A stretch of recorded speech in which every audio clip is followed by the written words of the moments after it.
Salam damai, sahabat Oase Rohani Katolik yang terkasih. Sudahkah Anda tersenyum hari ini? Kiranya lewat bacaan dan juga renungan yang kita dengarkan dalam kesempatan kali ini membuat kita merasakan damai dan sukacita yang membuat kita semakin menebarkan senyuman kepada orang-orang yang ada di sekitar kita. Karenanya, selamat datang dan selamat bergabung kembali di Oase Rohani Katolik, sebuah dialog iman berdasarkan bacaan liturgi harian yang dibawakan oleh para romo dalam Keuskupan Agung Jakarta. Dalam kesempatan kali ini hadir bersama saya Magdalena Pinky Beran, Romo Mardi Atmojo SJ. Halo Romo Mardi, apa kabar? Baik, terima kasih.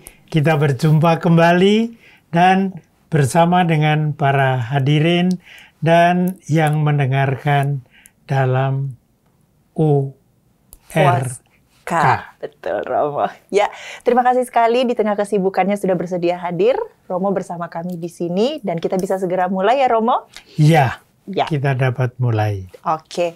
Baik sahabat Oase Rohani Katolik yang terkasih, mari kita awali pertemuan kita yang berbahagia ini dengan doa pembuka yang akan dibawakan oleh Romo Mardi. Silakan Romo. Dalam nama Bapa dan Putra dan Roh Kudus. Amin. Amin. Allah, Aba, Bapa yang penuh kasih kepada kami.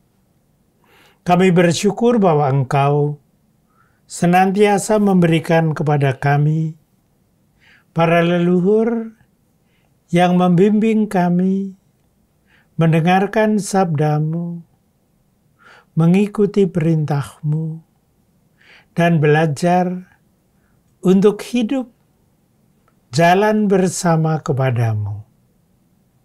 Berkatilah agar supaya kami semakin mampu untuk membuka diri pada Roh-Mu, supaya Sang Putra lebih menuntun kami berjalan bersama-sama menuju keluarga Allah. Dialah Tuhan kami, kini dan sepanjang masa. Amin. Amin. Dalam nama Bapa dan Putra dan Roh Kudus. Amin. Bacaan pertama. Bacaan dari kitab Yesaya, bab 56 ayat 1, lalu ayat 6 sampai dengan 7. Beginilah firman Tuhan. Taatilah hukum dan tegakkanlah keadilan. Sebab sebentar lagi akan datang keselamatan yang daripadaku, dan keadilanku akan dinyatakan. Sebab aku akan membawa ke gunungku yang kudus orang-orang asing yang menggabungkan diri pada Tuhan untuk melayani Dia dan mengasihi namanya, serta untuk menjadi hamba-hambanya, dan semuanya yang memelihara hari Sabat dan tidak menajiskannya, dan yang tetap berpegang kepada perjanjianku. Mereka semua akan kuberi sukacita di rumah doaku. Aku akan berkenan menerima kurban bakaran dan kurban sembelihan yang dipersembahkan di atas mezbahku. Sebab rumahku akan disebut rumah doa bagi segala bangsa. Demikianlah sabda Tuhan. Syukur kepada Allah. Mazmur tanggapan. Refren. Kiranya bangsa-bangsa bersyukur kepadamu, ya Allah. Kiranya bangsa-bangsa semuanya bersyukur kepadamu. Kiranya bangsa-bangsa bersyukur kepadamu, ya Allah. Kiranya bangsa-bangsa semuanya bersyukur kepadamu. Kiranya Allah mengasihani dan memberkati kita. Kiranya Ia menyinari kita dengan wajah-Nya. Kiranya jalan-Mu dikenal di bumi, dan keselamatan-Mu di antara segala bangsa. Kiranya bangsa-bangsa bersyukur kepadamu, ya Allah. Kiranya bangsa-bangsa semuanya bersyukur kepadamu. Kiranya suku-suku bangsa bersukacita dan bersorak-sorai. Sebab Engkau memerintah bangsa-bangsa dengan adil, dan menuntun suku-suku bangsa di atas bumi. Kiranya bangsa-bangsa bersyukur kepadamu, ya Allah. Kiranya bangsa-bangsa semuanya bersyukur kepadamu. Kiranya bangsa-bangsa bersyukur kepadamu, ya Allah. Kiranya bangsa-bangsa semuanya bersyukur kepadamu. Allah memberkati kita, kiranya segala ujung bumi takwa kepadanya. Kiranya bangsa-bangsa bersyukur kepadamu, ya Allah. Kiranya bangsa-bangsa semua bersyukur kepadamu. Bacaan kedua. Bacaan dari surat Rasul Paulus kepada jemaat di Roma, pasal 11 ayat 13 sampai dengan 15. Dilanjutkan ayat 29 sampai dengan 32. Aku berkata kepada kamu, hai bangsa-bangsa bukan Yahudi. Justru karena aku adalah rasul untuk bangsa-bangsa bukan Yahudi, aku menganggap sebagai kemuliaan pelayananku kalau aku dapat membangkitkan cemburu dalam hati kaum sebangsaku menurut daging dan dapat menyelamatkan beberapa orang dari mereka. Sebab jika penolakan mereka berarti perdamaian bagi dunia, dapatkah penerimaan mereka mempunyai arti lain kecuali hidup dari antara orang mati? Sebab Allah tidak menyesali kasih karunia dan panggilannya. Sama seperti kamu dahulu tidak taat kepada Allah, dan sekarang beroleh kemurahan oleh ketidaktaatan mereka, demikian juga mereka sekarang tidak taat, supaya oleh kemurahan yang telah kamu peroleh, mereka juga akan beroleh kemurahan. Sebab Allah telah mengurung semua orang dalam ketidaktaatan, supaya ia dapat menunjukkan kemurahannya atas mereka semua. Demikianlah sabda Tuhan. Syukur kepada Allah. Sahabat Oase Rohani Katolik yang terkasih, kini kita dengarkan bacaan Injil. Haleluya, haleluya. Haleluya, haleluya. Yesus memberitakan Injil Kerajaan Allah, serta melenyapkan segala penyakit dan kelemahan. Haleluya, haleluya. Tuhan bersamamu Dan bersama rohmu. Injil Yesus Kristus menurut Matius. Dimuliakanlah Tuhan. Sekali peristiwa, Yesus menyingkir ke daerah Tirus dan Sidon. Lalu, datanglah seorang perempuan Kanaan dari daerah itu dan berseru, "Kasihanilah aku ya Tuhan putra Daud, karena anakku perempuan kerasukan setan dan sangat menderita." Tetapi Yesus sama sekali tidak menjawab. Lalu para murid datang dan meminta kepada Yesus, "Suruhlah ia pergi, sebab ia mengikuti kita sambil berteriak-teriak." Jawab Yesus, "Aku diutus hanya kepada domba-domba yang hilang dari umat Israel." Tetapi perempuan itu mendekat dan menyembah Dia sambil berkata, "Tuhan, tolonglah aku." Yesus menjawab, "Tidak patut mengambil roti yang disediakan bagi anak-anak dan melemparkannya kepada anjing." Kata perempuan itu, "Benar Tuhan, namun anjing itu makan remah-remah yang jatuh dari meja tuannya." Lalu Yesus berkata kepadanya, "Hai ibu, besar imanmu, maka jadilah kepadamu seperti yang kau kehendaki." Seketika itu juga anaknya sembuh. Demikianlah sabda Tuhan. Terpujilah Kristus. Sahabat Oase Rohani Katolik yang terkasih, kini mari kita mulai sesi kita yang pertama.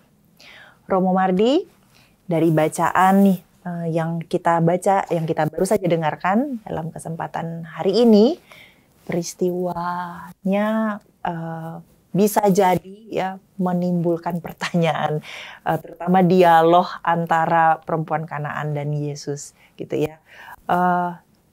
Terlepas dari itu semua, permenungan apa, inspirasi iman apa yang bisa kita lihat lebih dalam daripada sekedar pemahaman kita terhadap dialog tersebut? Silakan Romo. Para saudari dan saudara sekalian,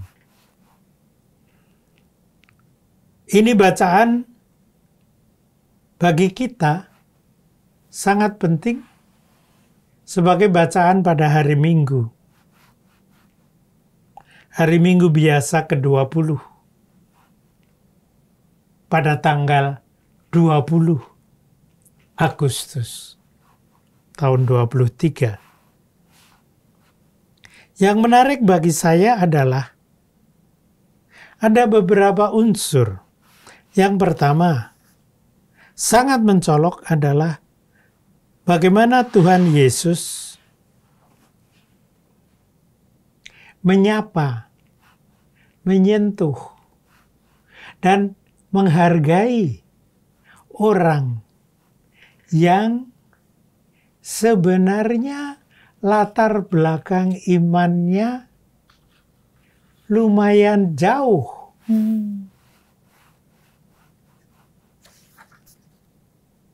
Yesaya masih lumayan bagian dari umat Israel. Tapi bacaan kedua, orang di Roma, jauh. Sedangkan bacaan Injil, itu dari bacaan tadi nampak sekali, ini adalah perempuan Kanaan. Artinya apa? Bukan orang Israel juga. Tuhan tidak memandang bangsa. Kita begitu bersyukur melihat hari ini. Dan ini akan menjadi kelihatan sekali karena tanggal 20 Agustus itu adalah, kalau bukan hari Minggu, merupakan pesta dari seorang guru gereja namanya Santo Bernardus yang mempunyai panggilan beraneka. Dari satu sisi menjadi bagian dari biara kontemplatif untuk memperbaiki biara Trappist.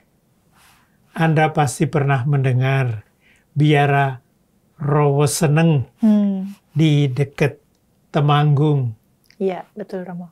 Dan di dekat Salatiga itu ada suster-suster Trappist juga.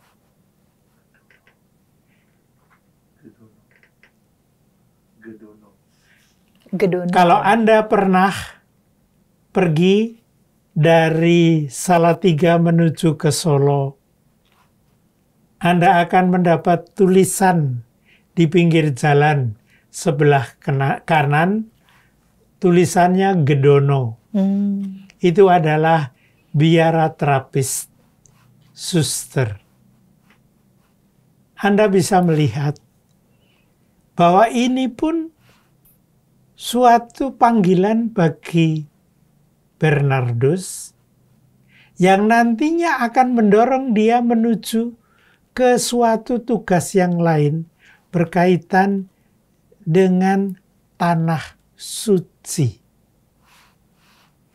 Nah, saya akan mulai dengan bagian yang pertama, yaitu bacaan dari kitab Yesaya.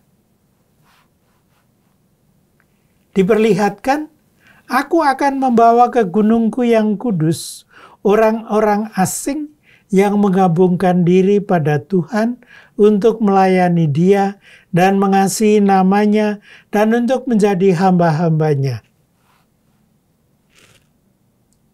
para saudari dan saudara yang terkasih, mendengar kata-kata dari kalimat tadi, saya ingat bahwa biara-biara kontemplatif seperti biaranya Santo Bernardus hampir selalu semuanya di bukit, di gunung. Dan kalau Anda ingat, saya yakin Anda sadar akan hal itu, kok Tuhan Yesus itu kalau mau selesai dari tugasnya melayani orang, kemudian malam hari pergi ke bukit untuk berdoa, untuk bersembahyang. Dan kita harus ingat, salah satu yang sangat kuat adalah yang namanya Gunung Sion, yaitu Yerusalem. Kemudian Anda kenal gunung-gunung yang lain seperti misalnya Gunung Karmel yang dipercaya sebagai bagian dari bakti para saudari dan saudara Karmelit untuk berdoa, juga saudari dan saudara kontemplatif. Dikatakan di sana, kitab Yesaya tadi, mereka semua akan kuberi sukacita di rumah doaku. Yang sangat mencolok bagi saya adalah bahwa para saudari dan saudara itu mulai dari zaman, Anda masih ingat? Tuhan Yesus bersama dengan saudaranya, yaitu Yohanes Pembaptis, waktu mengawali baktinya, sembahyangnya di mana? Di bukit, di gunung, di tempat yang sepi. Nanti Santo Antonius dari Mesir juga akan berdoa demikian. Saya tidak tahu. Pada waktu Anda mendengarkan ini, tadi pagi, tadi malam, Anda berdoa di sesuatu bukit atau tidak.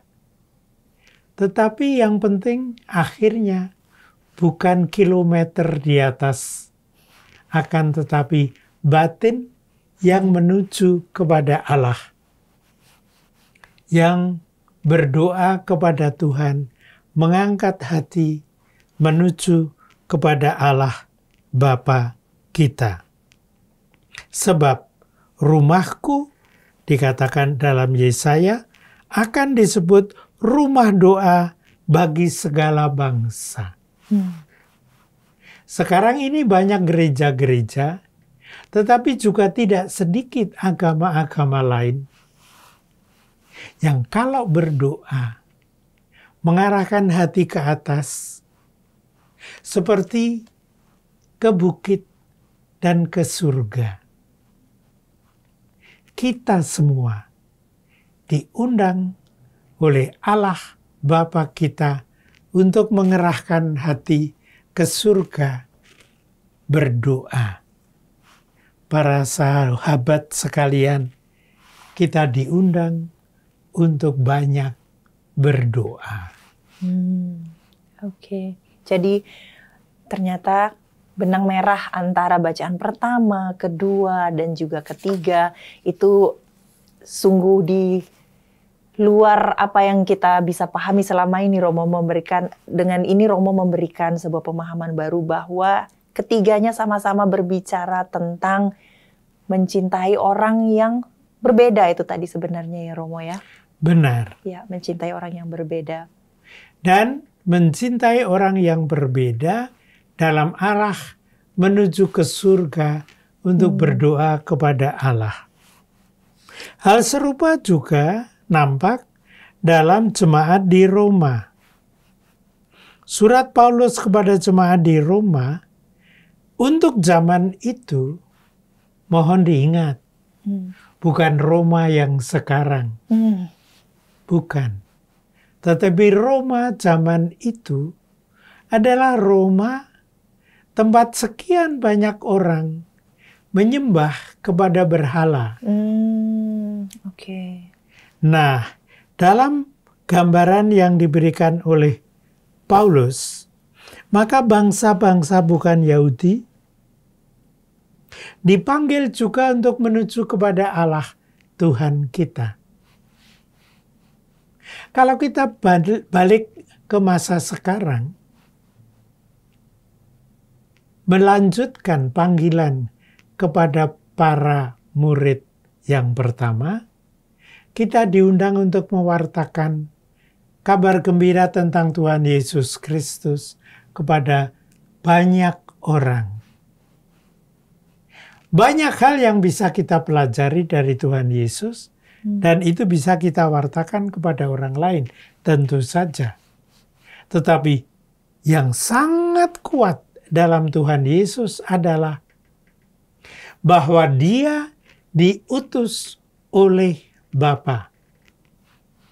Itu berarti bahwa ada kaitan yang erat sekali antara Bapa dengan Sang Putra. Kecuali itu, yang sangat penting adalah bahwa sudah nampak bahwa setiap Tuhan Yesus mau melakukan sesuatu yang berharga, Dia pergi untuk berdoa kepada Bapa. Setiap kali Santo Bernardus dan banyak santo yang lain seperti Benediktus, Antonius, dan sebagainya, kalau mau mengarahkan hati kepada sesuatu yang sangat berharga, maka mereka semua berdoa. Ke bukit, ke tempat yang sunyi, ke tempat di mana orang bisa memusatkan hati kepada Allah yang Maha Agung dan Maha Kudus. Saya ingin mengajak Anda sekarang sebentar saja menenangkan hati, mohon agar Roh Kudus melimpahi kita supaya dapat seringkali mengunjukkan hati untuk berdoa seperti para leluhur kita. Ya, dan itu tentu saja tidak selalu bisa langsung dipraktekkan, tapi butuh latihan terus-menerus ya Romo, mungkin bagi orang yang belum terbiasa. Benar. Ya. Ya. Nah, sayang sekali apa yang kita perbincangkan untuk sesi yang pertama ini harus berakhir, Romo. Ya, perbincangan kita semakin menarik dan nanti akan kita lanjutkan di sesi yang berikutnya. Karenanya, sahabat Oase Rohani Katolik yang terkasih, jangan kemana-mana, kami akan segera kembali.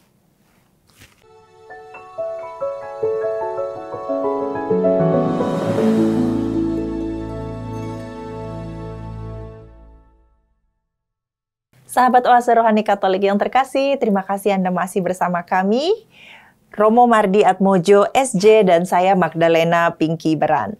Sebelum kita lanjutkan di sesi yang kedua, saya mau mengingatkan Anda untuk berbagi saran, kritik, atau bahkan mungkin kesaksian iman. Kami tunggu di orkkaj2021@gmail.com atau bisa juga dengan langsung menghubungi nomor telepon 0881 0215 33438. Nah, mari kita lanjutkan perbincangan kita dengan Romo Mardi, di mana tadi di sesi yang pertama kita melihat benang merah antara bacaan pertama, kedua, dan Injil pada hari ini itu adalah bagaimana Yesus merangkul semua orang, baik itu orang percaya maupun orang tidak percaya. Kemudian bagaimana kita sebagai murid Kristus dipanggil untuk berdoa. Nah, kini kita akan mendengarkan pemahaman lebih lanjut mengenai bacaan yang sudah kita dengarkan pada hari ini dengan Romo Mardi. Bagaimana Romo inspirasi iman berikutnya? Ada dua hal yang barangkali baik kalau kita garis bawahi. Dari satu sisi jelas bahwa Tuhan Yesus menyapa tidak hanya orang Yahudi, tetapi jelas juga orang-orang non-Yahudi.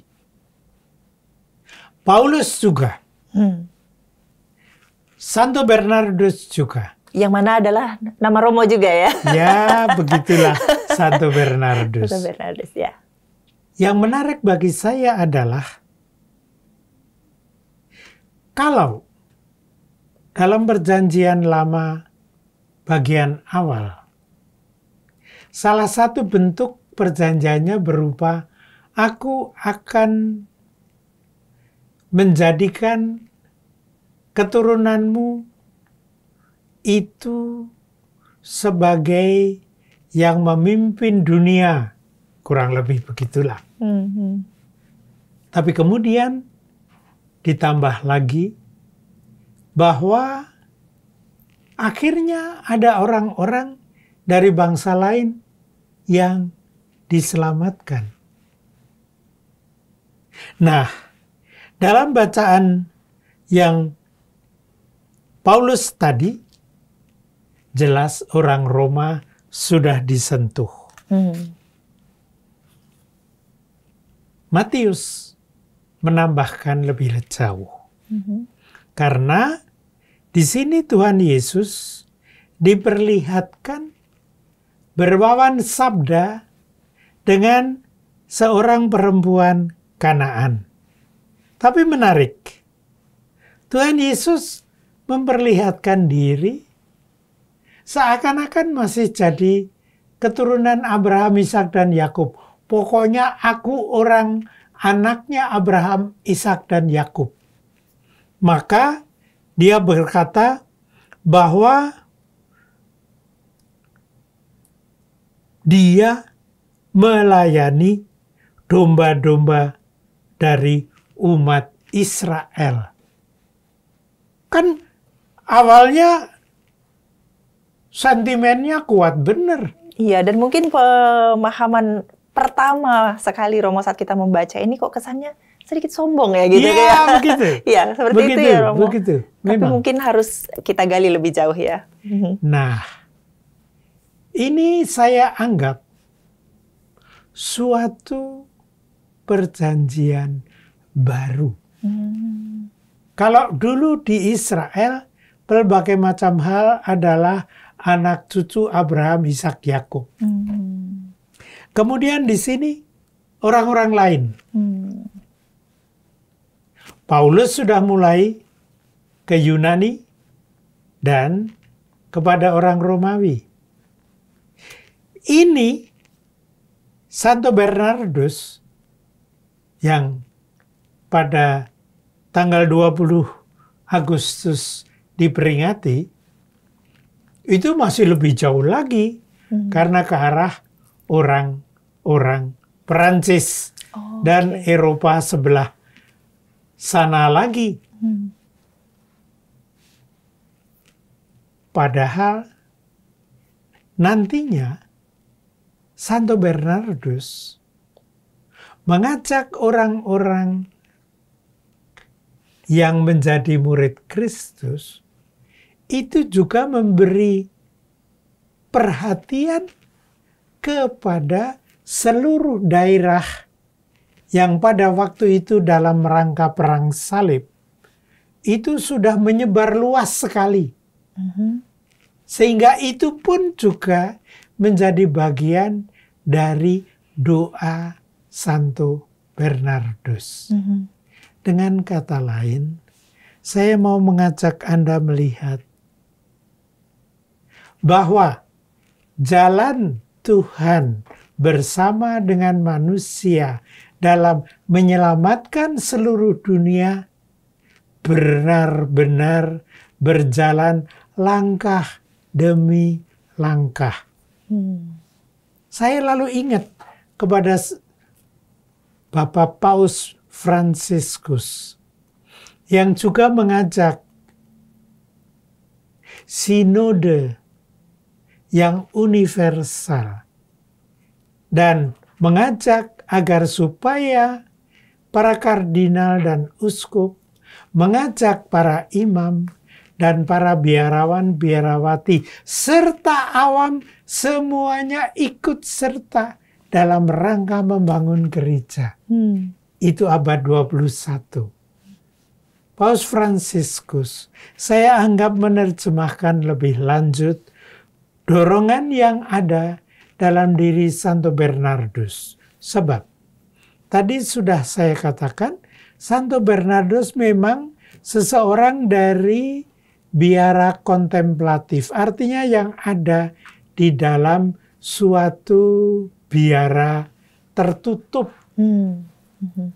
Bukan seperti romo-romo di Indonesia pada umumnya. Entah Kapusin, entah Fransiskan, entah Karmel, entah MSC, SCY, dan Yesuit, semuanya bekerja luas. Sedangkan Trappist, Rowo Seneng, dan Gedono berdoa, memusatkan perhatian kepada doa-doa kontemplatif. Tapi itu semua diminta, diajak oleh Paus Fransiskus menjadi satu keluarga besar. Ini nampak sekali merupakan terjemahan dari Matius tadi. Walaupun seperti waktu ini, kadang-kadang ada semacam ketegangan antara berbagai macam kelompok dalam gereja. Yesus sama sekali tidak menjawab, suruh lu ya pergi. Kan tadi? Iya. Perasaannya seakan-akan, kok sentimen ya? Iya. Ntar dulu. Di dalam hal ini, Matius menangkap sesuatu proses yang sangat bagus. Yang menunjukkan bahwa Roh Kudus itu ternyata membisiki perempuan yang orang Kanaan itu. Sehingga dia pun berteriak-teriak, tentu. Dia tidak didengarkan, namun dia tetap saja bertekun mendekati Tuhan. Ketekunannya juga harus kita perhatikan di sini. Benar. Ya? Oleh sebab itu, para saudari-saudara sekalian, marilah kita tekun berdoa seperti orang Kanaan ini. Yang bahkan bukan orang percaya, dan dia pun didengarkan Tuhan karena ketekunannya. Benarlah. Dengan demikian, yang bukan anak keturunan Abraham, Ishak, dan Yakub bisa tekun mendekati Tuhan. Sekarang coba diingat-ingat hari ini atau minggu lalu atau bulan lalu atau tahun lalu atau jangan-jangan pada masa COVID. Karena kita jengkel, kok Tuhan tidak mendengarkan ya? Ini lihat. Anakku perempuan kerasukan setan dan sangat menderita. Domba-domba hilang dan seterusnya. Jangan-jangan kita juga pernah bilang kepada Tuhan, kok nggak dengerin sih? Jangan-jangan kita berdoa, memohon A, B, C, D. Tuhan tuh gimana sih kok nggak dengerin? Tapi perempuan ini mengatakan bahwa anjing pun makan remah-remah yang jatuh dari meja tuannya. Para sahabat terkasih, anak-anak Allah yang tercinta, marilah kita belajar dari perempuan ini. Jangan lupa, memang perempuan ini bukan keturunan Abraham, Ishak, dan Yakub.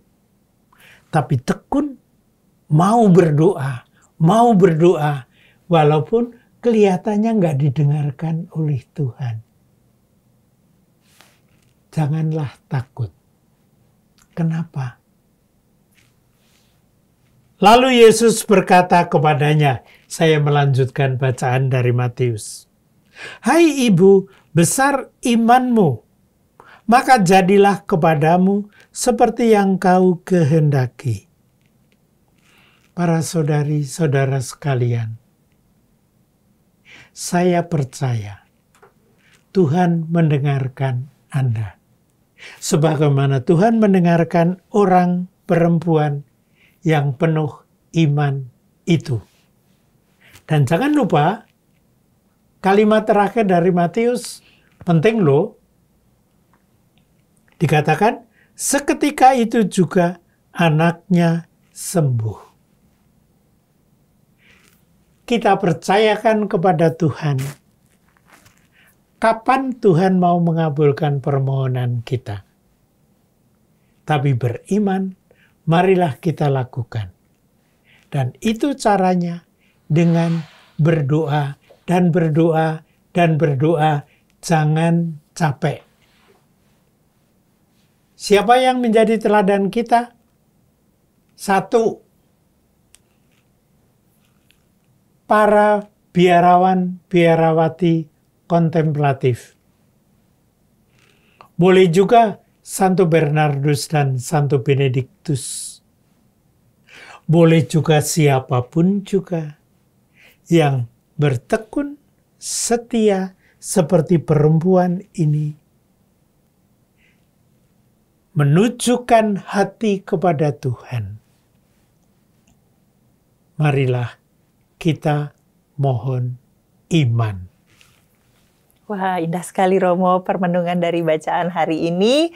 Dan terakhir Romo, tak terasa sudah harus berakhir juga sesi kita yang kedua. Terakhir, adakah yang bisa Romo sampaikan terkait dengan cara kita berdoa ini? Oke, kita tahu kita harus bertekun, tadi ya, kita harus berdoa dengan penuh iman. Dan adakah hal lain lagi yang perlu kita ketahui mengenai cara berdoa ini? Secara singkat aja Romo, silakan. Salah satu cara yang saya ingin usulkan adalah marilah kita berdoa bersama. Bersama dengan orang perempuan Kanaan, bersama dengan teman-teman, supaya kita bisa saling mendukung. Bersatu. Istilah yang dipakai oleh Paus Fransiskus adalah jalan bersama dalam doa kepada Roh Kudus untuk menyambut iman Sang Putra yang melaksanakan pengutusan Bapa.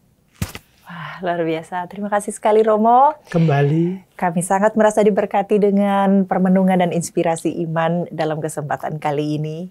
Sahabat Oase Rohani Katolik yang terkasih, demikianlah permenungan kita. Semoga apa yang sudah kita dengarkan sungguh tertanam dan berbuah dalam kehidupan kita selanjutnya. Dan untuk menutup acara kita pada kali ini, mari kita tutup dengan doa dan juga mohon berkat penutup yang dibawakan oleh Romo Mardi. Silakan Romo. Dalam nama Bapa dan Putra dan Roh Kudus. Amin. Amin. Allah, Aba, Bapa kami bersyukur bahwa Engkau memberi teladan berupa perempuan Kanaan yang begitu bertekun mendekati Tuhan Yesus. Karuniakanlah Roh Kudus-Mu agar kami bertekun menyatukan diri dengan sahabat kami, ialah Tuhan Yesus Kristus, dengan memperoleh dukungan dari Santo Bernardus dan Santo Benediktus, supaya kami mencintai berbagai macam karunia Allah melalui Sang Putra dalam doa-doa kami dan dalam mengajak satu sama lain untuk berdoa serta menerbitkan semangat doa dalam keluarga dan masyarakat kami. Dalam nama Bapa dan Putra dan Roh Kudus. Amin. Terima kasih sekali lagi Romo. Sehat selalu, semoga kita ada kesempatan Terima bertemu kasih. lagi. Baik, sahabat Oase Rohani Katolik yang terkasih, demikianlah acara kita bersama Romo Mardi Atmojo SJ dan saya Magdalena Pinky Beran. Kami mohon pamit, sampai bertemu lagi di edisi berikutnya. Salam damai, Tuhan Yesus memberkati. Salam damai.